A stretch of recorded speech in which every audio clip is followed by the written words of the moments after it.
Hello, Leo. Ito yung reading mo para sa month ng February. Ano yung mga dapat mong malaman, mga paparating mga messages. Pero this is also a timeless reading, Leo. Kahit kailan naman makarating sa iyo itong reading na to.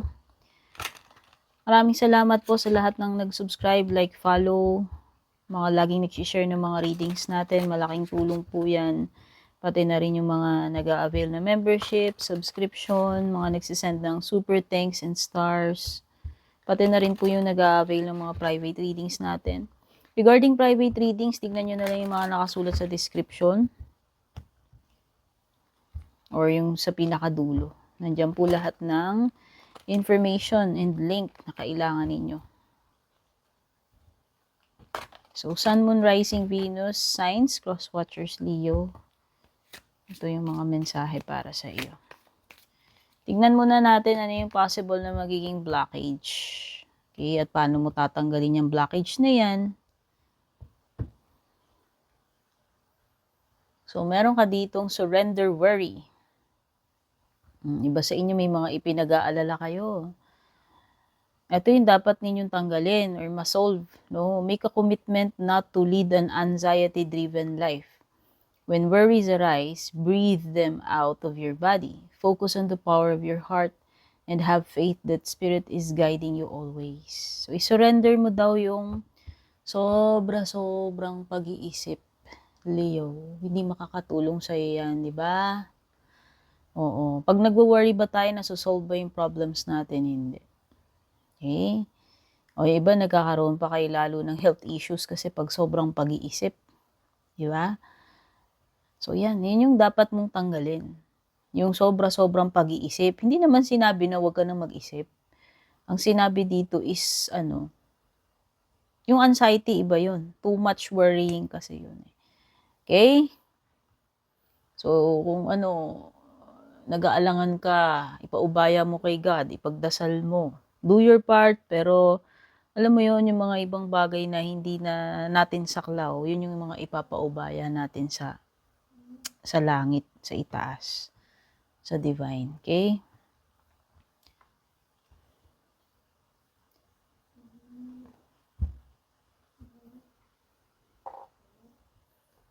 Wapa tayong ibang cards.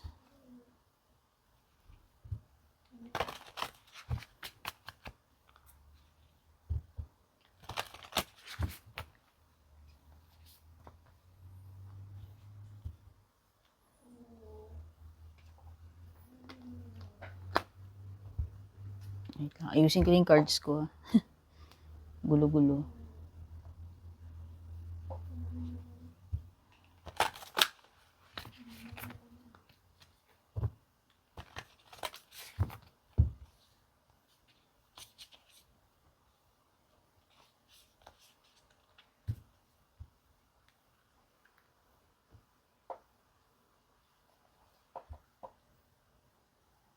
So, yung next card mo dito is life purpose. Pwedeng ba sa inyo may napaka-importante ninyong mission? There's this something na sinasabi dito na about your life purpose daw. So, maaaring ito yung iyong true north. Ano ba itong path na to na dapat mong tahakin? Ito yung pinaka-purpose mo eh. Maybe some of you meron kayong special gifts, abilities, or special na mission. Malalim itong card na ito actually. Pwedeng may mga blockages dito sa iyong life purpose. Pero kasi dun at dun ka dadalihin eh. Yun na naiintindihan ko dito sa life purpose na to eh.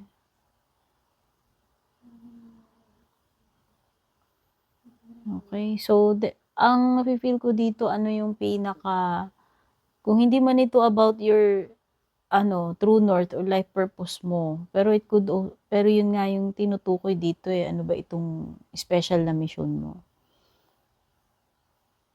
Kung hindi man yun tungkol sa pinaka life purpose mo, pero pwedeng meron ditong sitwasyon o mangyayari na parang yun yung parang pinaka-stepping stone wherein merong something na mag-a-unfold sa iyo like a path or purpose na parang kapupulutan mo ng aral. Na itong bagay na ito ay kinailangang mangyari para lang ma-realize mo, for example. No? So, yun. Parang mga pangyayari na yun yung naging stepping stone mo para mag-open ang kamalayan mo or dalhin ka sa panibagong um, meaning or purpose or path. Okay? Kumbaga, this is an event or happening that will unlock yung door para sa iyo or um, will make way for something new. Like parang susi ba? Para mabuksan yung kung ano man itong dapat ma-unlock na ito sa buhay mo. Na may kinalaman siya sa pagkatao mo, sa iyong life purpose, no? Hindi ko alam kung na-explain ko ng maayos. Okay, so pwede rin itong some kind of spiritual experience or spiritual leveling up or awakening na, ewan ko, merong something na magbabago sa'yo after netong kaganapan na to eh. So, yun na nga, sabi ko, may some kind of awakening or spiritual leveling up. Something is opening, something will be opened, will be unlocked, no? And it will unfold a new path that leads to your true purpose or life purpose. Yun yung nafe-feel ko rito sa card na to. So in this time, in this case, you must trust your intuition. So there is a new experience or chapter about to unfold. Meron kang something na bagong kakaharapin dito eh. May experience. So, yan. Yung iba sa inyo, consider ninyo ito. Or may mga options kayo dito. No? And ang nakikita ko is dapat piliin mo kung ano yung in alignment. No, ayan. Piliin mo yung path na yun. Kung magkakaroon man ng dalawang options dito or other options, i-consider mo yung mga options mo carefully, pag-isipan mo at piliin mo yung path na magdadala sa'yo sa iyong life purpose, yung magpo-fulfill ng iyong life purpose. Okay? So this could be a new experience, an enlightenment, an awakening, an adventure, or a new chapter in your life na malalim, na mag-a-awaken sa iyo. Okay? Libat na tayo dito sa iyong cardinal moon, no? Sabi dito, be bold and make the first move. Oh, ikaw daw ang mag-initiate. Leo. Now is the time to be bold, bossy. Okay? Ito yung moment na ikaw ang magdadala ng sitwasyon, no? You should take the matters into your own hands. Depende yan sa'yo. Nasa sa'yo, nasa execution mo, sa initiation mo.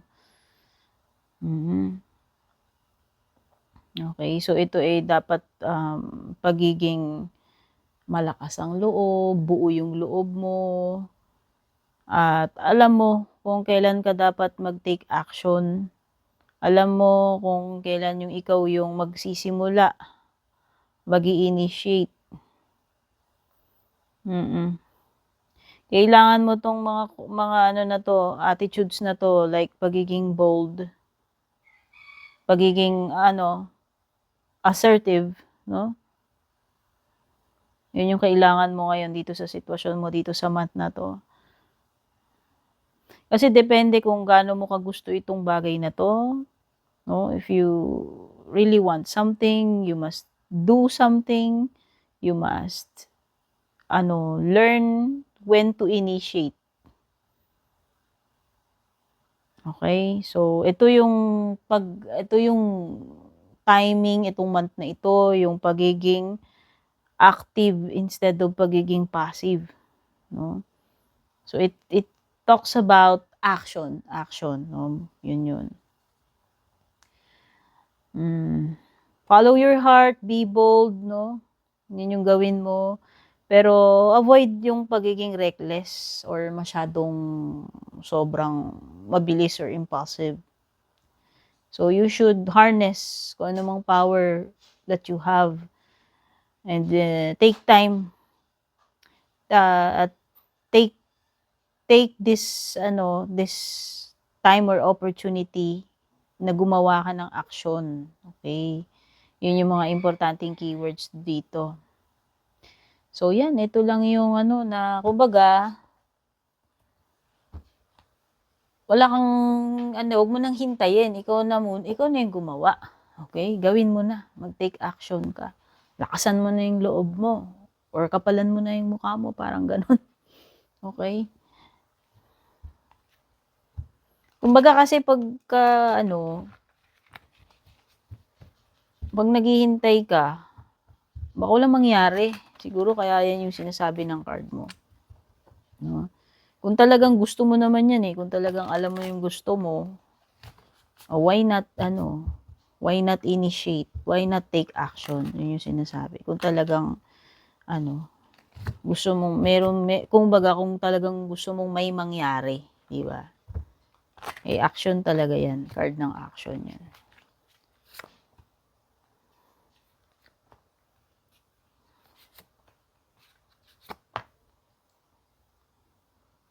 Kumbaga, make it happen, di ba? Hintay mo kailan mangyayari sa'yo, kailan pa yun, di ba? Kung talagang gusto mo na mangyari, edi ikaw na magsimula. Gawin mo na. Make it happen. Yun yung sinasabi nitong be bold card mo. Okay, so yung mga signs na meron dito, meron ka sa bottom ng deck mo, the Star, Aquarius energy.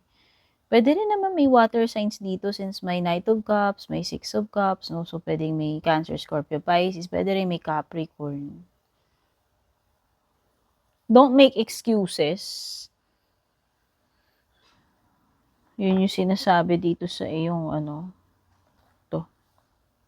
Meron kasi ditong tao na parang ginagawa niyang excuse tong mga bagay, alibay, sabihin na natin. Nag-aalibay, gumagawa siya ng mga excuses. Okay? Para lang pagtakpan yung mga kalukuhan or mga maling ginagawa. Ayan, whether ikaw to or if you're dealing with someone na parang magawa siya ng mga alibay niya para lang ma-justify yung mga hindi tamang ginagawa niya. Okay, kung sino man yan. Okay. So, definitely, ito ay card ng action, no? Tinasabi dito. Hindi ito yung time na panonoorin mo na lang na mangyari yung mga bagay. Sabi ko nga, Leo, kung talagang may gusto kang mangyari, hindi mo hintayin kung kailan na lang mangyayari yun. You should make it happen. So, you should take action. Okay? So, yan. Yung iba sa inyo dito, something na natenga will now resume. Meron something na magko-continue na uli after yung period ng pagiging inactive or after na put on hold, no? So, kung natenga to, nabitin to, ito yung moment ng release. Ito na yung time na na back to uli. Back to circulation, back to activity, back to action na uli. Okay? Meron ditong something na BBT1 na or i-release din. According to these two cards, si Hangman mo na baliktad at saka si Devil card, merong some kind of independence pag release, makakalaya na. Something na matagal kang natali dito is makakaalpas ka na dyan, makakaalis ka na dyan alam naman natin si Devil card is attachment, matagal na pagkakatali or unhealthy, toxic situation, relationship. or behavior. Oo. Yun nga yung sinasabi ko dito, 'di ba, yung parang, wala ng excuses para hindi ka makaalis diyan. Kasi meron nga kasi dito parang jina-justify niya yung ginagawa niya, para lang ma-justify niya yung mga maling ginagawa niya, eh. Nag-aano siya ng mga alibay, ng mga excuses. So, wala na, nakikita ko dito. Matatapos na yung mga excuses na yan, matatapos na yung attachment na yan. Unhealthy attachment, by the way, or connection na yan. Yung connection niya, or bisyo, whatever, no? Na nag-entangle or nag-enslave or nagtali sa'yo for, for a very long time. Maging aware ka rin na yung mga too good to be true na mga iniisip mo, ini-imagine mo, too much daydreaming. Oo. Meron ditong delulu person or nag-i-illusion siya, nagpapanta siya.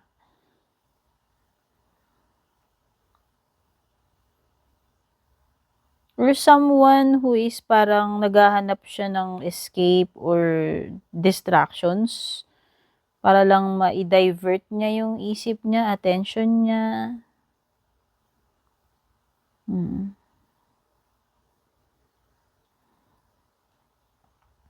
Puwedeng magkaroon ng offer dito kaya lang parang ito-turn down, ire-reject, yun yung nafi-feel ko. So, sa romantic man ito, sa business or sa career, may pagtu-turn down or rejection.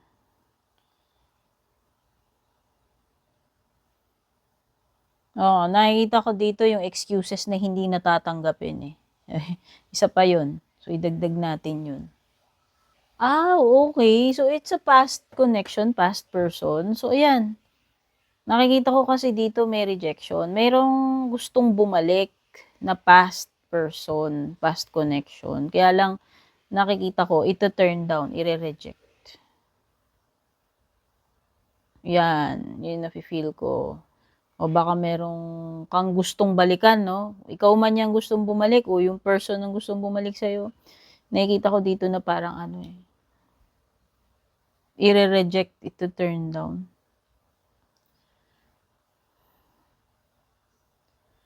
Or yung something na wala nang babalikan, parang gano'n. Oo, parang hopeless situation yung nafi-feel ko with the star reversed.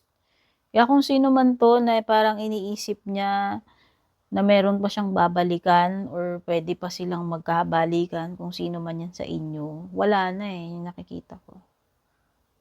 Mm. Yung isa ito-turn down niya na.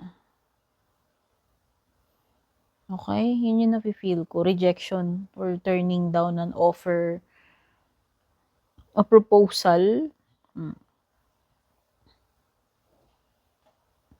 Para kasi dun sa isa dito, wala ng dito, parang imposible na or wala ng alam mo yun? Oo, yun yung nafi-feel ko. Siguro ire-reject kasi yung isa hindi na rin siya nag-e-expect din kasi. Ayun, puwedeng yung isa dito hindi siya nag-e-expect na babalik pa 'to, 'no? That's why tingnan pa natin yung love life.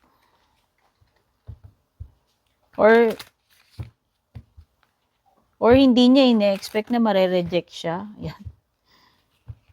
Yan, o magtu-turn down siya. Ano man dun sa mga nabanggit ko. Tignan na natin love life mo, no? Dito sa love life mo, pwedeng energy mo to, energy ni person, or kung may iba pang tao na involved dito sa connection ninyo na masagap yung energy nun. Could be a twin flame daw. May twin flame energy dito. Trust the magnetic pull of your twin flame. Mukhang hinihila kayo sa isa't isa nitong tao na to kasi twin flame mo nga daw siya. It will guide you towards them.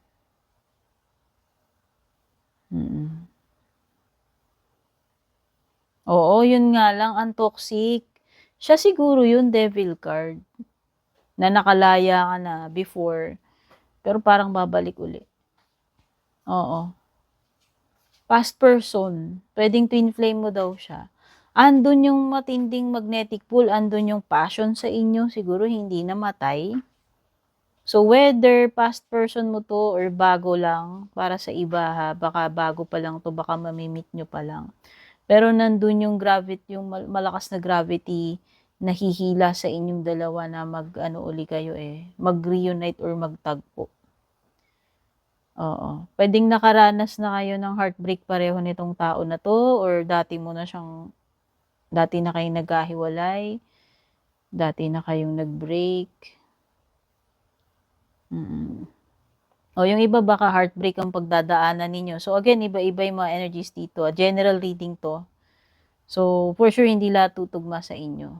Pwedeng iba-iba kasi yung mga scenarios pagdating sa love life ninyo. Pero yan, pwedeng meron lang something dito na broken heart mo. O, sabihin na natin breakup, awayan, o kung ano man itong masakit na to na pagdadaanan ninyo ni person mo. Yun nga lang, may pagka-toxic kasi meron ditong person na possessive siya. Okay? Pero matindi yung passion ninyo, matindi yung magnetic pull ninyo sa isa't isa kasi nga twin flame daw kayo, charot. So tingnan pa natin yung mga ibang cards, no? Leo, yung mapaparating sa'yo.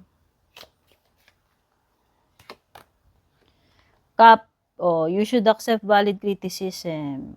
Yung mga puna-puna, huwag ka masyado daw sensitive doon, Leo. Siguro kunin mo na lang to as a challenge or lesson para ma-improve mo yung sarili mo.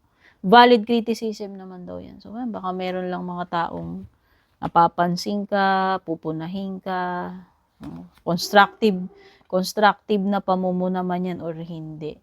May magbubukas talaga sa'yo. Ano ba sinabi ko sa'yo dito sa puno kanina? Diba? Merong path na mag-unfold sa'yo. May maa-unlock. May magbubukas. Ito yun. Okay? Itong puno na sinasabi ko, napakiramdaman ko na yan dyan at saka dito. Ayan. Pwedeng may mga bagong opportunities, possibilities at mga path na magbubukas sa'yo. Yun yung mag-unfold na sinasabi ko kanina pa dun sa puno na hirap akong i-explain.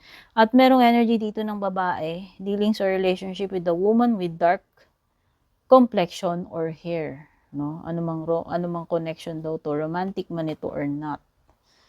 Tignan na natin yung closing messages para sa iyo or iba pang mga additional na mensahe o payo.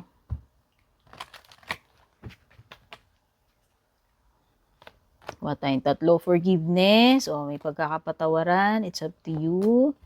Look for a sign. So, yan, iba magkakaroon ng kaayusan na uli, pagpapatawad. Kung sino man tong mga nagkasamaan ng loob dito, nakaaway, nakatampuhan, no? Ito na yon, yung energy ng pagpapatawad, pakikipag-ayos. So, mariresolba na yung mga conflict, whatever, tampuhan, alitan, awayan. It's up to you daw. So, depende nga sa'yo, diba? Sabi ko nga, if magti-take action ka or hihintayin mo na lang mangyari, mga bagay-bagay. Diba? Tumutugma naman. Sabi ko nga kung talagang may gusto kang mangyari, hindi mo hihintayin na lang na mangyari yan. You will make it happen. Ikaw ang kikilos. Ikaw ang magsisimula, mag-i-initiate. So, depende sa'yo. Depende sa mindset mo. Depende sa gagawin mo, sa decision mo. Doon nakasalalay sa'yo yung magiging outcome or yung mga susunod, okay, na mangyayari. Tignan mo yung mga signs.